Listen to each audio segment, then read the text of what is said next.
Listo. Ahí cojoste a todos. Bien, entonces. ¿Alguien me cuenta un poquito que vimos la clase pasada? ¿Qué teníamos, qué buscábamos hacer y hacia dónde íbamos? Tiene que ser algo cortito y al pie esto.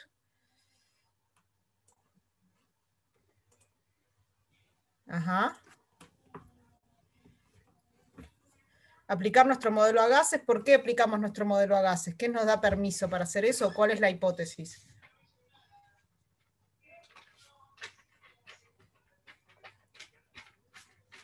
Ok. Bien, están unidas las moléculas por resortes, transmitimos información. Bien, bien, las fuerzas intermoleculares se portaban como resortes. Entonces, como decían hace un ratito, ¿sí? Lo que hicimos fue traspasar el movimiento. Hicimos una hipótesis fuerte, que es que la masa en ese desplazamiento se mantenía, y lo que hicimos es decir, bueno, está bien, yo no sé distinguir el movimiento de la psi de cada masita, sino que necesito... Dios santo, perdón, chicos, esto se me está yendo de las manos.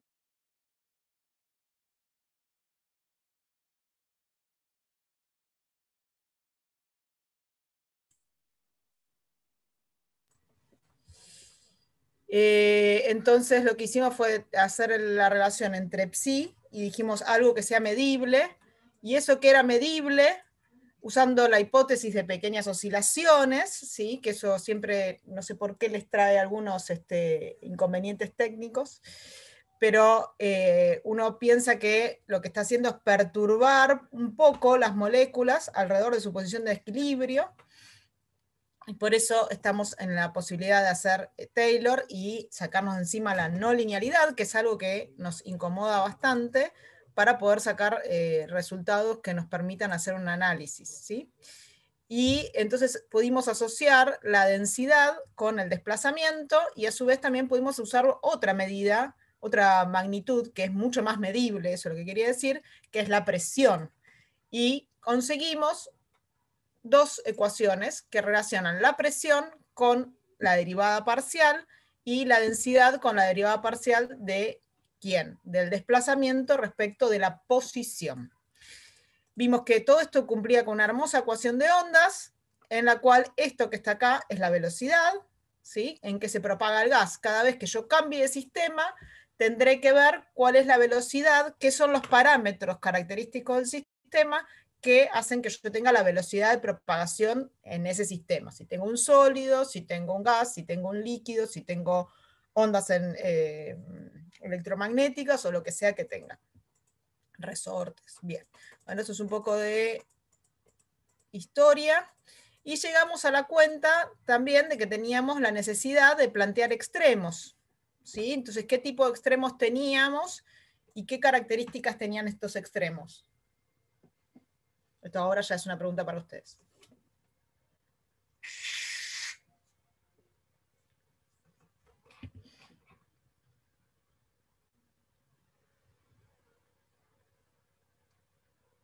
Ajá. ¿Qué característica tiene el cerrado, por ejemplo, respecto de la posición y la presión que está acá? Ajá.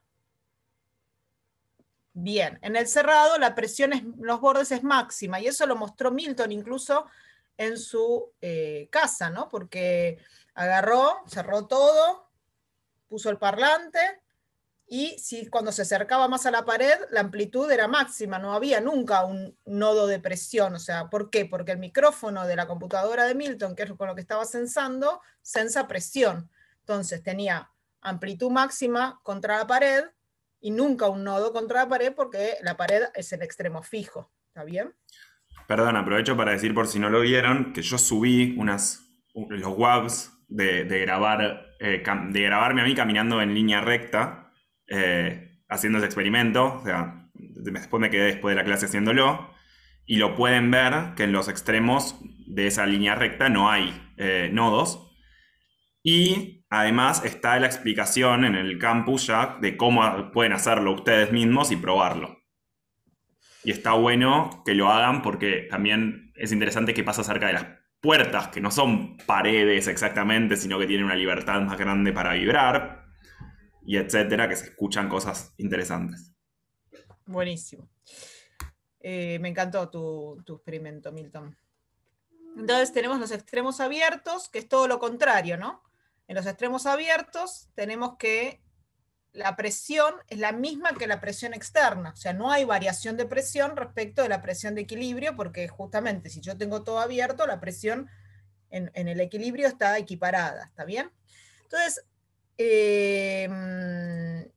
esos fueron los extremos y comprobamos que nuevamente, al igual que en las cuerdas, estas ondas están caracterizadas por un vector de onda, por un número de onda, ¿sí? Que es la frecuencia espacial, es decir, que yo puedo definir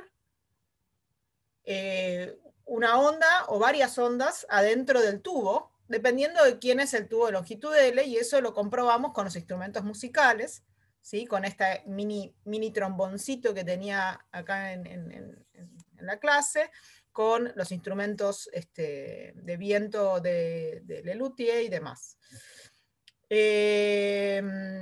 Entonces, un experimento que le quería mostrar antes de seguir adelante. ¿Dónde está esto? En un segundo. Acá. Es un experimento bastante... yo te voy a tener que... Espérenme. Share sound.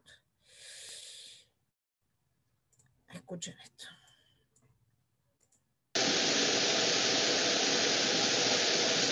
¿Ustedes me escuchan si yo hablo? Sí, se escucha. Bien. Esto es el tubo de Kundt. El tubo de Kundt, voy a poner pausa si me escucha mejor. El tubo de Kundt es un tubo que va a mostrar las resonancias, esto que estábamos hablando un poco de los modos, ¿sí? A través de un tubo cerrado que en la punta tiene un parlante. El telgopor, ¿para qué está el telgopor adentro?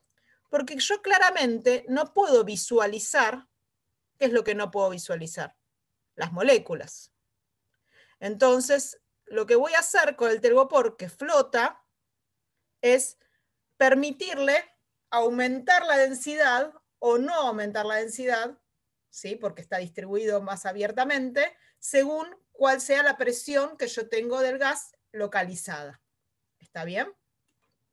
Este experimento solíamos llevarlo al aula. Hay tubos de Kunst que no tienen ese tamaño en el laboratorio, por ahí los usan en laboratorio 2, son más chiquitos, pero a diferencia de que no solemos ponerle telgopor, nunca probé, tal vez porque justamente son un poco pequeños, pero sí les ponemos, tienen un micrófono, y ese micrófono se conecta a un osciloscopio, y uno puede ver a medida que va paseando con el micrófono cómo aumenta o disminuye la señal.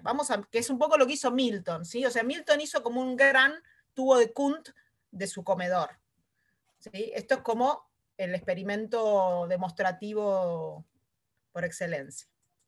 Esta chica lo que va a hacer es prender el parlante y va a ir como si fuese un dial de radio, va a ir moviendo un potenciómetro. Ese potenciómetro lo que hace es ir barriendo en frecuencia, como hacíamos con el resorte cuando buscábamos la resonancia del resorte. Entonces va barriendo en frecuencia hasta que encuentra una frecuencia en la cual se ve la oscilación buscada. Entonces fíjense, y ahí se ve claramente el modo 1, el fundamental, ¿sí? Que tiene la forma del modo 1. Bueno, ahí ahora va a poner cuál es la frecuencia que caracteriza a ese... Me encanta la sonrisa de la chica. Qué felicidad, sí. Re chocha. Ahora vamos a ver el potenciómetro. Fíjense algo interesante, antes de llegar al modo 2, es que la onda baja, se pierde. Ella empezó a mover el dial, se fue del modo 1 y se perdió la onda, porque no hay hay una mezcla, ella está sintonizando algo que vive, una frecuencia que vive entre el modo 1 y el modo 2, pero no logra excitar bien ninguno de los dos, hasta que llega al modo 2, se ve perfecto, obviamente con mode, como decía Nito el otro día, se ve perfecto el modo 2. Y fíjense que la frecuencia es el doble clavado de la frecuencia original, que es lo que decía Magali hace un par de clases cuando explicaba Fourier. Siempre tengo el doble. Ella sigue ahora variando la frecuencia. Perdón por el sonido, pero son sonidos audibles. Y se ve perfectamente el modo 3, que es el triple del modo original. Se hace como una cosa media rara con mi parlante y mi proyección, ¿no? Está feliz porque tiene auriculares. Y ahí se pierde de vuelta el modo 3. Y bueno, y así podemos seguir. Bien. Entonces, ese es el famoso tubo de Kundt. Esperen que saco esto. Y ahí se demuestra lo que habíamos visto, de que el K, la cantidad de longitudes de onda que entra en el tubo según voy moviendo el P, va cambiando. Bien, entonces, esto ya lo pasamos. Nos habíamos quedado acá. ¿Qué es lo que nos falta? Franco, es tu turno. ¿Qué nos falta? Nos falta decirle, a ver, hicimos todo, planteamos la ecuación más general posible, ¿sí? Encontramos las condiciones de contorno que nos definen cuáles son los K posibles, y ahora nos falta imponerle condiciones iniciales a este sistema. Entonces, para eso vamos a mirar el ejercicio 25 de la guía. ¿Está bien? Donde el tubo se transforma en este tubo de sección cuadrada. En principio no vamos a usar demasiado la sección, podría ser un tubo de sección circular, que nos dice que tiene un tabique colocado en el medio, ¿sí? Tal que está justo en la mitad, que de la mitad para la izquierda la densidad es ρ0 menos delta, donde ρ0 es la densidad de equilibrio, y del tabique hacia la derecha tenemos un ρ0 más delta. Y entonces nos pide saber cómo evoluciona este gas una vez que yo retiro el tabique. ¿Está bien? Bien. Entonces, el punto A del problema dice, escriba la expresión para un modo normal en el tubo imponiendo las condiciones de contorno. Todo esto ya lo hicimos acá, porque lo hicimos para extremos cerrados, así que yo no lo voy a volver a hacer, porque ya está hecho, en la clase pasada lo hicimos, lo voy a refrescar, diciendo que para un modo P podemos tener esa expresión, y que habíamos encontrado para extremos cerrados que alfa, para esa expresión, era nula, o sin pérdida de generalidad, también podíamos tomar pi, 2pi, etc. Y que los K's se movían como P sobre L, ¿sí? Y que usando la relación de dispersión también podíamos encontrar la frecuencia. Entonces, tenemos la solución más general posible, que es la suma de todos los modos de eso que habíamos encontrado recién. Ahora, ¿cuál es la condición inicial? ¿Sobre qué parámetro o sobre qué magnitud física está puesta la condición inicial?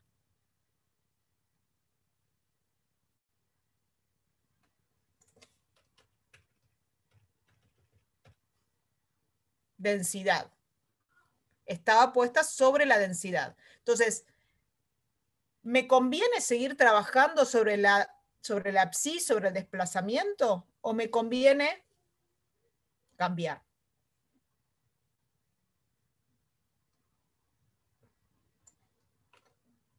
Me conviene cambiar. Y es lo que voy a hacer ahora, ¿no? Entonces digo, bueno, como la condición inicial está planteada sobre la psi, yo uso la relación que conozco, que es la que encontramos la clase pasada, que la densidad, o la variación de densidad, mejor dicho, se relaciona con el desplazamiento a través de su derivada espacial.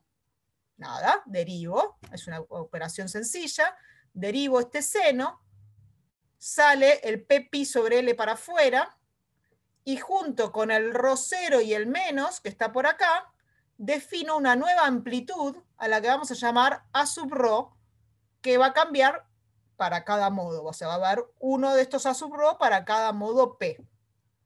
¿Está bien? Bien. ¿Cuáles son las configuraciones que voy a tener en estos modos? En la PSI son configuraciones conocidas, ¿sí? Todavía no llegamos a condiciones iniciales, seguimos pensando hasta en condiciones de contorno, ¿sí? Tengo extremos fijos y la PSI se va a mover de esta manera, se va a mover de esta manera para el modo 2, opa, ¿sí? Para el modo 3, para P igual a 3, voy a tener esta configuración. Fíjense dos detalles. El primero, estoy dibujando una configuración de tipo transversal, aunque sé, a ciencia cierta, que la oscilación es longitudinal. Esto es un abuso de dibujo, ya no de notación, un abuso de dibujo si quieren, porque es casi imposible dibujar una oscilación longitudinal o una configuración de una oscilación longitudinal. Es muy incómodo. Entonces, es un permiso que se da el hecho de cómo vamos a dibujar la configuración. La dibujamos como si fuera una cuerda, pero es un gas. Y no me tengo que olvidar de que la oscilación es de tipo longitudinal. ¿Está bien?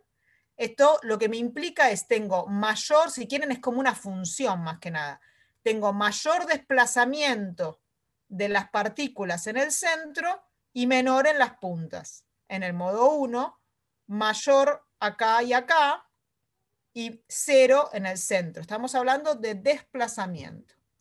Ahora, típica pregunta de parcial es dibuje las configuraciones en densidad y o presión. Desconocemos históricamente, Milton ya lo dijo en su clase de cuerdas, por qué esto siempre trae problemas, porque en principio es algo bastante sencillo, pero trae, así que presten atención. ¿Cómo dibujo la configuración en delta ρ? Bueno, en delta ρ, como vimos, esto es una derivada espacial respecto del espacio y que lleva un signo menos, con lo cual, cuando derivo, esto me queda desfasado en pi sobre 2, ahí miro tu consulta, Inés, de esto me queda desfasado en pi sobre 2 e invertido, o sea, tengo un coseno y con un signo menos. Esta es la configuración en presión. Tengo máximos en los extremos, ¿sí? Máximos o mínimos, como quieran, y un nodo en el centro. Y esta es para el modo 2 y esta es para el modo 3. Fíjense que siempre tengo derivada espacial nula en los extremos. Siempre. ¿Sí?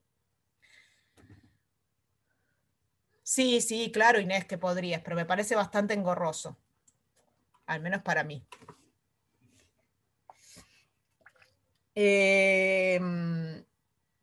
Entonces, el problema pide en algún momento definir cuáles son las longitudes de onda y los números de onda de cada uno de los modos. Pónganse los 3 primeros modos.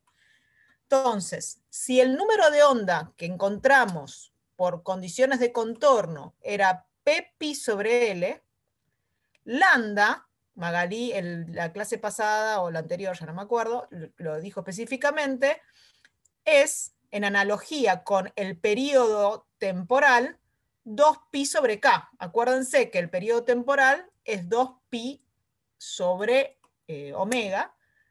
Acá entonces la longitud de onda es 2pi sobre k. Hago eso, doy vuelta, hago 2pi sobre k y me va a quedar que lambda es 2L sobre p. Es decir, que para p igual a 1, la longitud de onda, o sea, el periodo espacial, mide 2L, lo cual está muy bien, ¿no? Porque si yo miro este desplazamiento que está acá, es media longitud de onda. Y este largo era L. Es decir, que una longitud de onda se cumple cuando yo tenga 2L. Obviamente, lo mismo tendrá que pasar para la configuración de presión o de densidad, porque no hay diferencia. Estoy mirando el mismo fenómeno físico desde dos magnitudes físicas distintas, pero no puede cambiar cuál es la longitud de onda. Entonces, si se fijan, para obtener esto es media longitud de onda y la completo en 2L. Cuando me voy a P igual a 2, ahora justo en L está entrando una onda entera, así que lambda, el periodo espacial, vale L, ya sea lo mire en desplazamiento o lo mire en densidad. Y así puedo seguir buscando cuáles son los múltiplos que hacen que yo tenga longitudes de onda enteras. Entonces, por ejemplo, en el modo 3, lambda termina acá. Esto es 2/3 del tubo. Entonces lambda vale 2/3 de L. Y acá pasa lo mismo. Bla, bla, bla, bla, termina acá. Esto es 2/3 del tubo. ¿Se entiende las configuraciones en ambas magnitudes físicas?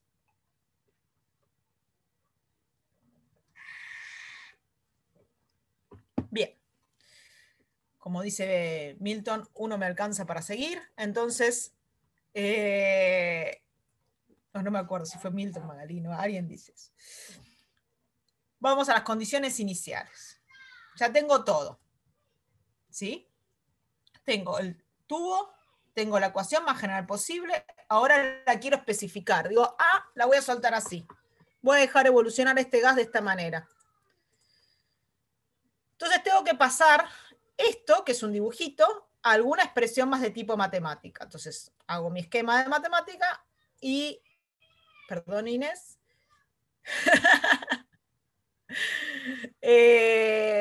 y escribo, si ρ0 es mi densidad de equilibrio, de L sobre 2 hasta 0 vale ρ0 menos delta, y de L sobre 2 hasta L es ρ0 más delta.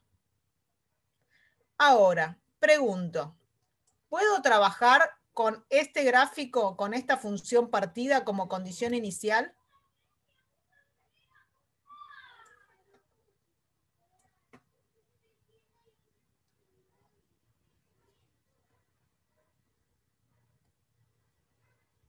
Ok, no, porque usás delta rho.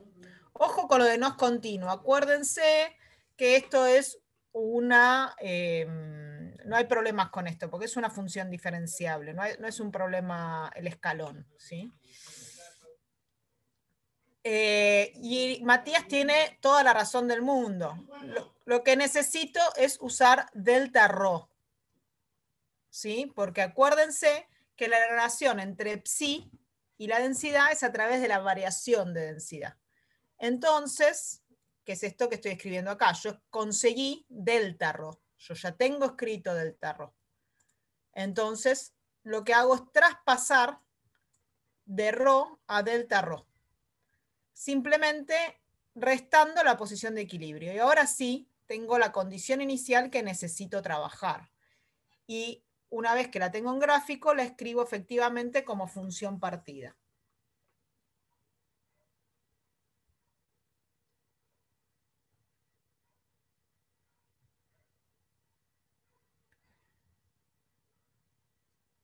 Porque no hace falta que sea continua la función. Con que sea diferenciable de a trozos alcanza. O continua de a trozos y diferenciable. Bien. Entonces, ¿cuáles son mis condiciones iniciales? Porque esta es una de ellas. La otra condición inicial, hay que leer bien el enunciado porque dice a t igual a 0 se quita el tabique y se lo deja evolucionar. ¿Qué significa eso?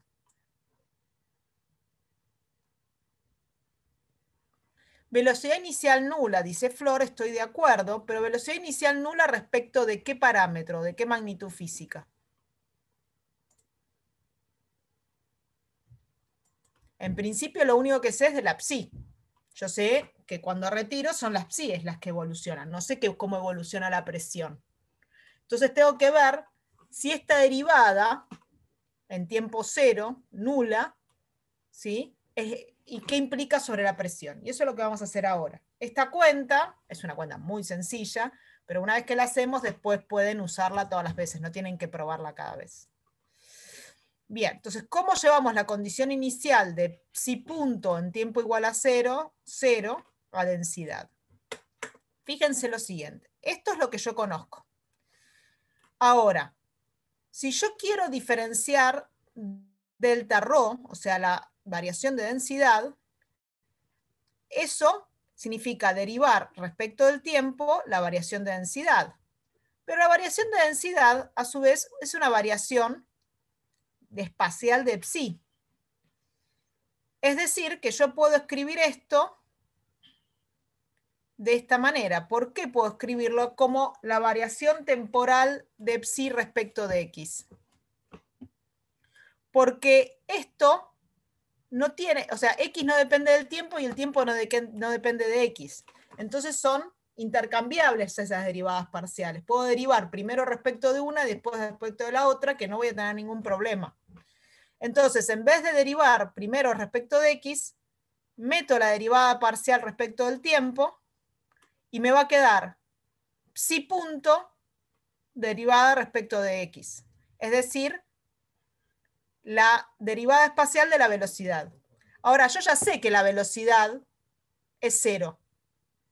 Entonces, si la velocidad es 0, es porque delta rho punto también es 0.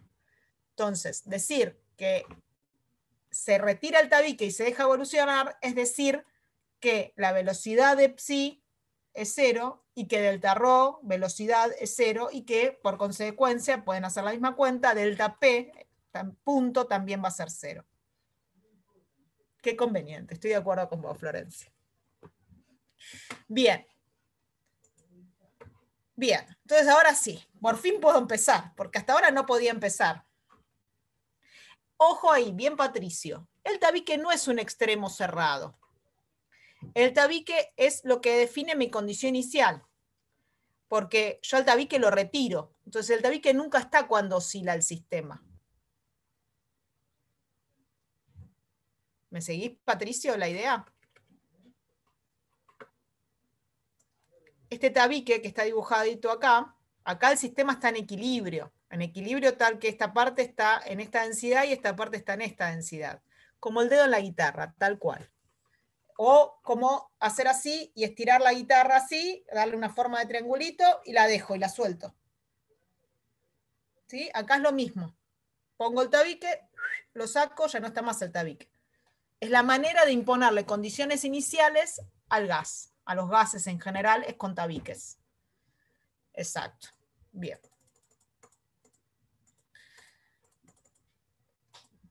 Me adelanté, 5 kilómetros me adelanté. Bien. Entonces, tengo ahora sí todas las condiciones iniciales que necesito. Las describí de la manera que a mí me convenía, que era como delta rho, tanto en posición, en delta rho, como en velocidad de delta rho. ¿Está bien? Esta es mi ecuación más general posible que describe cualquier movimiento y en particular va a poder acomodarse a describir el movimiento de la condición inicial que estoy planteando. Voy a empezar, como bien dijo Magalí, siempre empiezo por la que es igual a 0, porque es lo que más me conviene. ¿Sí? Si hay algo igual a 0, arranco por ahí porque seguro se me va a ir algún parámetro y me va a simplificar la cuenta siguiente. Así que voy a empezar por la velocidad de la variación de densidad. Voy a usar lo mismo que hizo Magalí, pero lo voy a hacer desde otro lado muy parecido y queda en tarea de ustedes ver que es exactamente lo mismo, que no es distinto, ¿sí? Pero en vez de decir, uso esta ecuación integral que me va a definir quiénes son las amplitudes, lo voy a hacer usando la propiedad de ortonormalidad que habíamos hablado en la clase de Fourier, ¿sí? Entonces,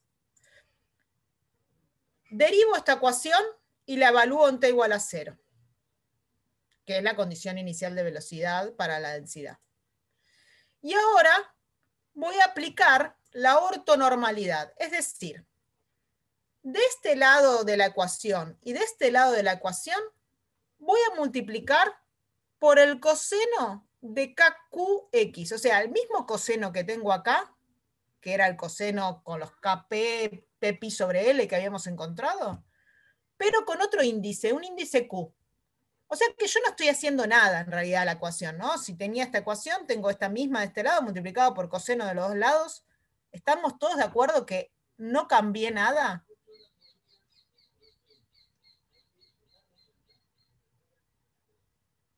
Bien.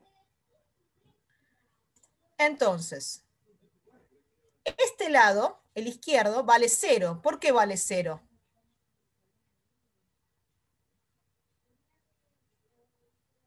Por la condición inicial de velocidad. Si hubiese sido otra cosa, tenía que poner otra cosa. Entonces, este lado vale 0. Ahora, me queda el lado de la derecha. Fíjense que voy a invertir el orden entre la sumatoria y la integral. ¿Por qué? Porque este parámetro no depende de x, este tampoco, así que puedo ir metiendo la integral adentro. Total, la integral es distributiva respecto de la suma y tengo una sumatoria, no estoy haciendo nada raro ahí. Lo voy metiendo la integral adentro hasta que me encuentro con las cosas que dependen de x, que es mi variable de integración. Y entonces me queda la integral entre 0 y L del coseno de KP por el coseno de KQ. ¿Y qué vimos con Magalí que valía esto? Vimos que valía L sobre 2 por la delta de Kronecker de PQ. Es decir, esto vale 0 siempre que P sea distinto de Q y L sobre 2 cuando P es igual a Q. Es decir, que esta integral lo que me va a permitir es colapsarme la sumatoria, ¿sí? Esta sumatoria que me molestaba tanto, ¿por qué me molestaba tanto? Porque yo lo que quiero es despejar tanto los senos de phi como los a sub rho. Tengo infinitos de estos. ¿Y cómo despejo infinitos adentro de una cosa que se suma sistemáticamente? Al usar esta propiedad de ortonormalidad, y ahora voy a recordar por qué es la propiedad de ortonormalidad, estoy colapsando la sumatoria, me la saco de encima porque me sobrevive un único término. De toda esa suma, el único término que me sobrevive es el término con P igual a Q. Entonces, puedo decir que los A de rho de Q por omega de Q por el seno de Q, de phi Q, perdón, tienen que ser iguales a 0.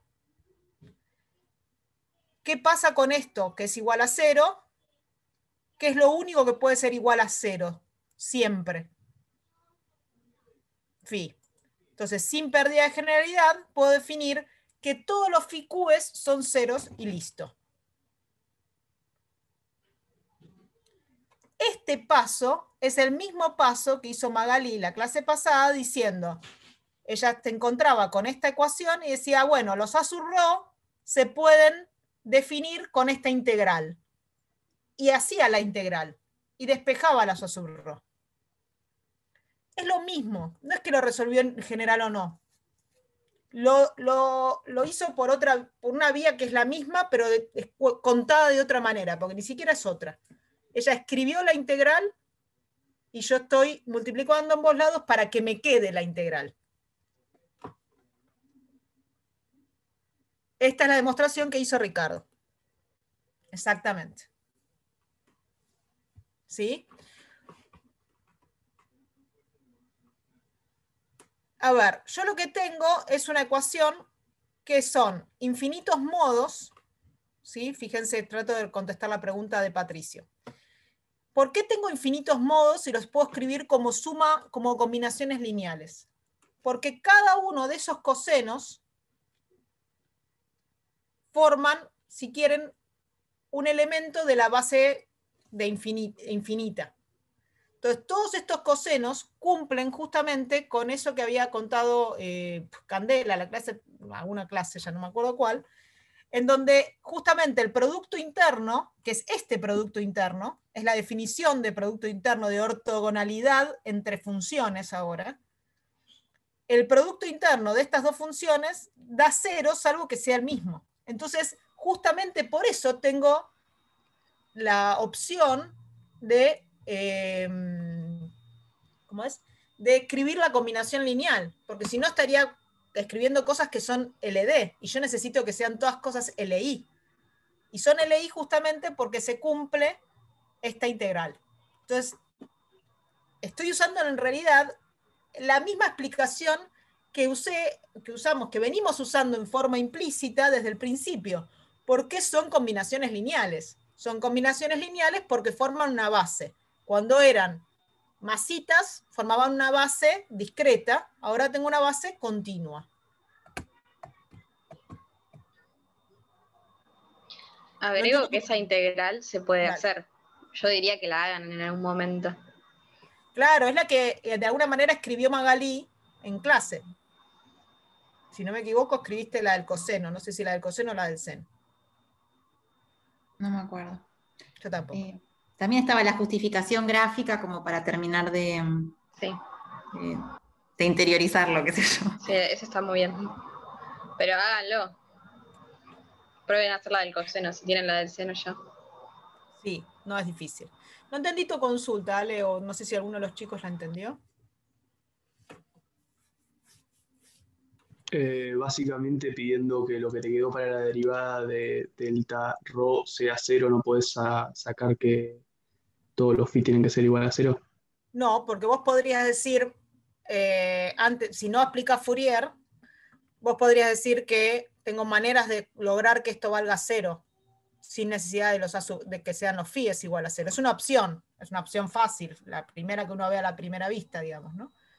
Pero, ¿cómo te aseguras que no es otra vía la que conseguís para que la velocidad de la densidad sea cero? Tipo, como dice Santi, intercalar -1, 1. Pero tiene que valer para todo, Perfecto. para tiempo igual a cero, en todo el espacio. Y justamente lo que te está diciendo la ortonormalidad es que no puede pasar eso. Que la única opción es que alguna de estas cosas valgan cero. Y que los A sub rho sean cero no me interesa porque eso significa el no movimiento. Que la omega sea cero tampoco me interesa porque también implica que no tengo oscilación. Entonces lo único que puede valer cero es el seno de phi. Bien. Bien. Gracias. Sigamos. No, de nada. Entonces, condición inicial de velocidad hecha. Listo. Condición inicial sobre la variación de densidad. Era esta función escalón, que en realidad se parece mucho al ejemplo que hizo Magalí, ¿no? Que era una función escalón, pero estaba en otro lado. Entonces, ahora que ya sé que los phi son cero, esta es mi expresión nueva de densidad, porque ya los phi los pongo, y voy a hacer lo mismo. Voy a multiplicar a ambos lados por coseno de KQ y voy a integrar. Primero voy a evaluar en t igual a 0. Yo misma me acuerdo por mi propio PowerPoint. Entonces, multiplico e integro entre 0 y L. Cuando multiplico entre 0 y L me queda del lado derecho la parte fácil. Es la delta de Kronecker que vale L sobre 2 cuando P es igual a Q y colapse la sumatoria. Y del lado izquierdo, ahora esto no vale 0. Porque delta rho tiene esta forma de función escalón. Entonces tengo que hacer la integral. Y es lo que voy a hacer en esta filmina. La parte derecha de mi ecuación. La parte izquierda de mi ecuación, perdón. Bien. Entonces, esto es... Dame un segundo. Sí, claro. Sí, Florencia. Entonces, la integral entre 0 y L va a ser una integral entre 0 y L sobre 2 y otra entre L sobre 2 y L, porque tengo una función partida. ¿De qué? De menos delta por el coseno de KQ o de delta por el coseno de KQ. Bien, estas integrales las hacen ustedes, pero básicamente la integral de un coseno es un seno multiplicado por un parámetro que es el argumento que acompaña a la X, a la menos 1, y hago Barrow entre 0 y L sobre 2, o hago Barrow entre L sobre 2 y L. Entonces fíjense, acá hay que hacer las cosas con cariño. Hago el Barrow. Cuando hago el Barrow veo que el primer Barrow me dice que tengo un seno de 0, así que esto ya vale 0. En el segundo Barrow, fíjense que evalúo en x igual a L, y esto también vale 0. ¿Por qué? Porque tengo el seno de múltiplos de pi, con lo cual ya sé que esto vale 0, y lo hago. Entonces me va a quedar acá un seno de qpi sobre 2, y acá también me queda un seno de qpi sobre 2, que en realidad se suman, y por eso aparece este 2 acá. Me aparece un 2 veces, o menos 2 veces, lo mismo. Menos 2 delta por qpi a la menos 1 sobre L por el seno de kq. ¿Sí? Entonces, mis A sub rho de Q valen esto que está acá, porque no me tengo que olvidar que tengo el L sobre 2. Así que para despejar el A sub rho tengo que pasar el L sobre 2 para el otro lado. Así que finalmente mis A sub rho quedan definidos como esta cosa que está acá. Menos 4 delta sobre qpi por el seno de qpi sobre 2. Bien. Con ese dato ya estoy en condiciones entonces de escribir mi solución para esta condición inicial. ¿Termina acá mi problema? No. ¿Por qué? Porque lo único que hice es un artilugio matemático que me permitió distinguir mis A sub rho. Pero yo tengo que mirar un poquito mis A sub rho. Porque mis A sub rho me están hablando de mi problema físico. ¿Sí? Entonces, ¿qué es lo que tengo que mirar de mis A sub rho? En particular, tengo que mirar cómo varía con Q, cómo varía modo a modo. Entonces empiezo a meterme un poco adentro del A sub rho a ver qué pasa. ¿Cómo varía este seno de qpi sobre 2? Si Q es igual a 1, lo que voy a tener es que el seno de pi sobre 2 vale 1. Ahora, si Q es igual a 2, ¿qué va a pasar? Va a obtener el seno de pi, que vale 0. Con Q igual a 3, tengo menos 1. Y con Q igual a 4, ¿qué va a pasar? 0. ¿Y esto qué va a pasar a medida que yo siga subiendo los Qs? Se va a repetir y va a ir siendo 1, 0, menos 1, 0, 1, 0, menos 1, 0. Y puedo armar una canción y todo, miren. Y entonces, excelente lo que dice Florencia, alto temón, sí. ¿Qué pasa? ¿Quién me sobrevive acá?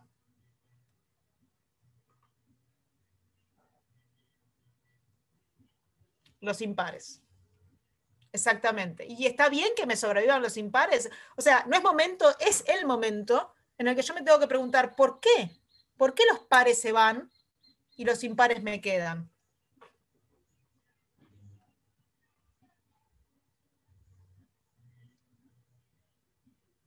Bien, Florencia, por la simetría de la condición inicial.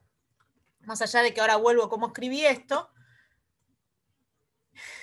fíjense, esta es mi condición inicial, y esta, que es en densidad, y esta era la configuración que yo dibujé al principio. Fíjense que algo que parece muy tonto termina siendo muy importante. Porque ¿a quién se parece mi configuración inicial? ¿A quién se parece mucho, mucho, mucho? Al modo 1. Así que por de pronto lo primero que yo sé de mirar la condición inicial y de mirar la configuración es que el modo 1 tiene que tener una prevalencia fundamental. Y después, lo otro que puedo ver es que no puede aportar los modos como si fuera el modo 2 o el modo 4, 6 y demás, porque no cumplen con la simetría de la función. ¿Sí? Esta función es una función simétrica respecto de L sobre 2, mientras que el modo 1, el modo 3, son funciones asimétricas o impares respecto de L sobre 2. Y mi condición inicial es una condición impar respecto de L sobre 2. Entonces, parte de todo esto que estábamos viendo, pueden probar que si yo propongo como condición inicial una función par, nunca me pueden sobrevivir los modos impares. Y si yo propongo como condición inicial una función impar, siempre respecto de L sobre 2, nunca pueden sobrevivir los modos pares. ¿Está bien? Entonces, por eso es que pasa esto. Y ese es el análisis que en realidad podría haber previsto antes de iniciar el problema. mirando la condición inicial, yo ya podría haber dicho, los modos pares en mi cuenta no tienen que aparecer. Hago toda la cuenta porque quiero saber exactamente cuánto vale mi sa sub rho, ¿sí? Y si me sobrevivieron los pares hice algo mal. No puedo tener un nodo ahí por las condiciones iniciales. Sin hacer la cuenta lo veo por la paridad de las funciones. Esta función es antisimétrica respecto de L sobre 2 o impar respecto de L sobre 2, mientras que esta es par respecto de L sobre 2, Patricio. Entonces, no puede sobrevivirme una función par por una función impar, me da 0. Es muy parecido al análisis gráfico que había hecho Magalí, ¿sí? Pero ahora con funciones pares e impares. Sí, Exacto. otra forma de decirlo, porque hay varios comentarios en el chat que, claro, en el centro no puede haber un máximo, ¿no? En el L sobre 2, las funciones que tienen máximos ahí son las que desaparecen. ¿Sí? Solamente quedaron como no nulas las que tienen justo un nodo ahí, eso. Bien, excelente. Entonces, finalmente puedo reescribir mi sa sub rho. Esto es una manera de escribirlo, lo pueden escribir como quieran, ¿sí? Pero aprovecho y digo, bueno, si solo sobreviven los impares, ahora mis Q se llaman 2m-1, y entonces tengo que vale menos 1 a la m, el seno, y esto abajo me queda 2m-1. Y ahora sí, mi solución completa es la suma desde m igual a 1 hasta infinito, ahora sí, en infinitos modos, continuo, km, kp, kq, lo que quieran, no importa el índice, y la parte temporal, en donde definí que mi phi es 0. M más 14 me mató. Más 1, más 1. No, M más 1. Puede ser, ¿eh? Acá abajo podés definirlo. Por el tema de cómo escribir el menos 1 a la elevado al aro. No, podés definirlo como los... no, había un menos de antemano. Sí, un menos adelante, me parece que es. Había otro menos más, sí. Bueno, dicho mal y pronto, absorbí, más que chupé, absorbí este menos adentro de menos 1 a la M.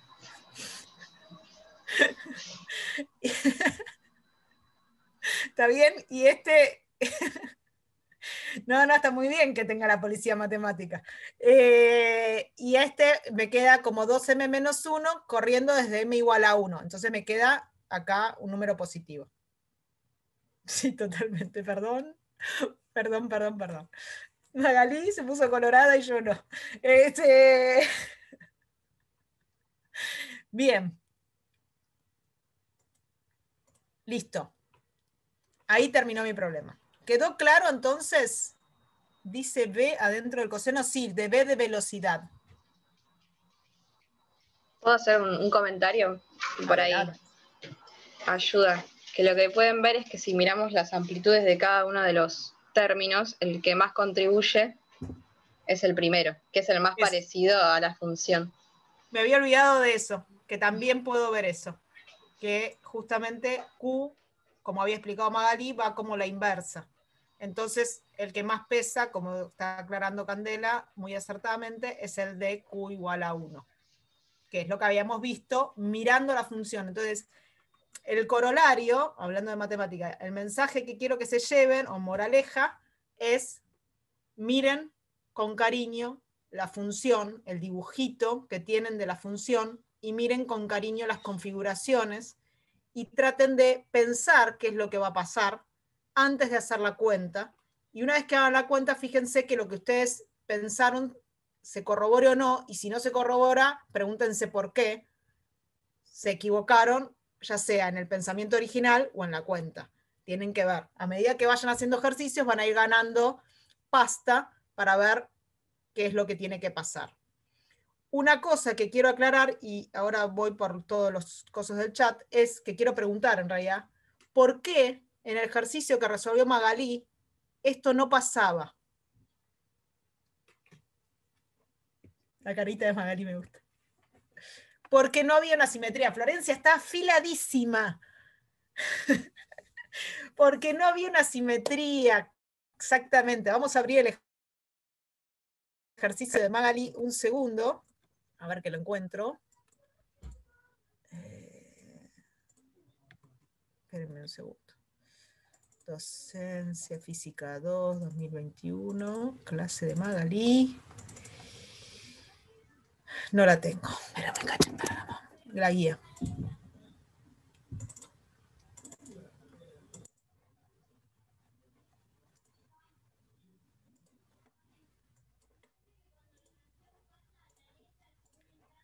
El ejercicio que resolvió Magali era este. Entonces, fíjense que no había una simetría respecto del E sobre 2 que defina si mis modos son pares o impares. Tienen que participar todos para formar esa función. Mientras que en aquellos que son condiciones iniciales pares o impares, ya sé qué es lo que va a pasar. Por ejemplo, voy adelantando alguno, si es que tengo este. ¿Qué va a pasar? ¿Podría definir algo acá?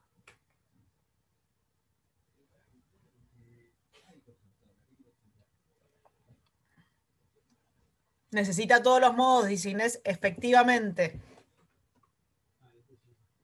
¿Sí? Y no hay ningún dibujito que a mí me sirva en este momento. Bueno.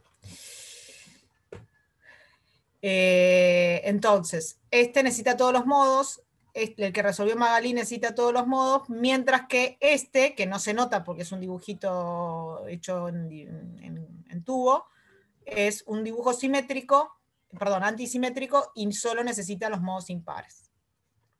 ¿Está bien? Entonces yo ya lo puedo ir previendo. Por último, y para terminar mi sección e irnos a las consultas por un rato, después Milton nos dice cuánto rato, les voy a mostrar muy rápidamente un video que adoro, que es este, y tiene que ver más con los modos normales en general. Lo vemos y ustedes me cuentan qué está pasando.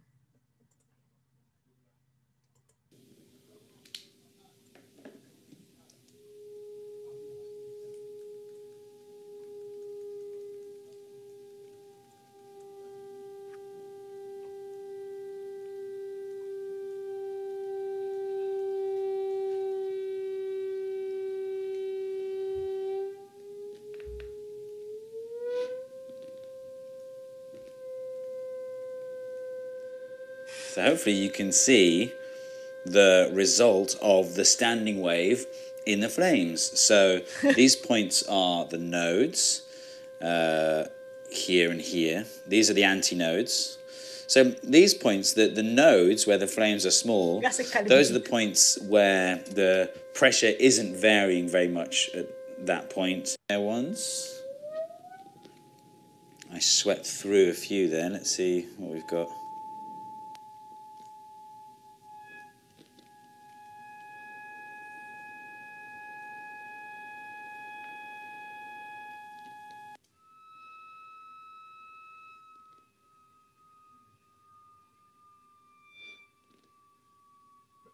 Bien, lo más importante del video ya pasó. ¿Qué es lo que está haciendo este buen físico acá? Me gustó lo de la cumbia.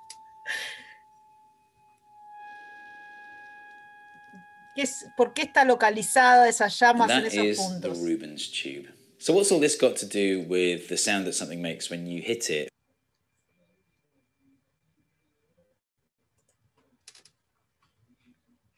Exacto, esto es un tubo muy parecido al tubo que tenía antes en el tubo de Kundt, se llama tubo de Rubens. Bueno, pueden llamarlo como quieran, lo del asado musical es muy bueno también. Donde tengo un tubo que se llena de gas metano, ¿sí? Obviamente también tiene oxígeno, y de este lado se ubica un parlante que está conectado a la PC. En la PC él tira las frecuencias, hace lo que la chica hacía con el potenciómetro, pero lo hace digital. Y entonces lo que genera son, este tubo está agujereadito acá arriba, es una hornalla lineal, y entonces lo que genera son modos del gas que permite, gracias al gas metano y el oxígeno presente, prender las llamas en forma localizada según yo tenga los nodos o los antinodos. Y en las posiciones donde hay más vibración de gas tendré llama, y donde no la tendré. Es muy bello y es un viejo proyecto que quiero hacer para la Semana de la Física. Sí, hay cosas locas en 2D, sí, tal cual. El 4 pasado mostré este también. Vamos a hacer un play rápido. Es un JPG, bueno, no es un JPG. Pero sí, este es más flashero y no tan prolijo este chico, y pone, no te digo una cumbia, pero pone un tema y empieza a oscilar las llamas, y en algunos se notan modos como si fuesen la placa de Chutney que mostró Ricardo. Es como la placa de Chutney pasada a fuego.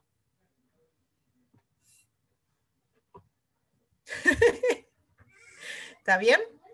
Bueno. Nada, con esto cierro mi participación en la clase de hoy y escucho consultas de la clase para poder después pasar a los rooms.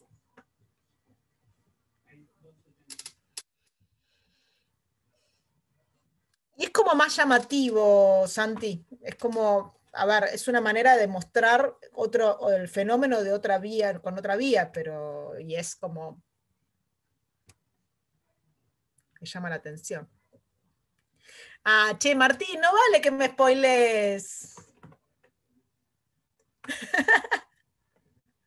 Muy bueno, Bautista, más llamativo.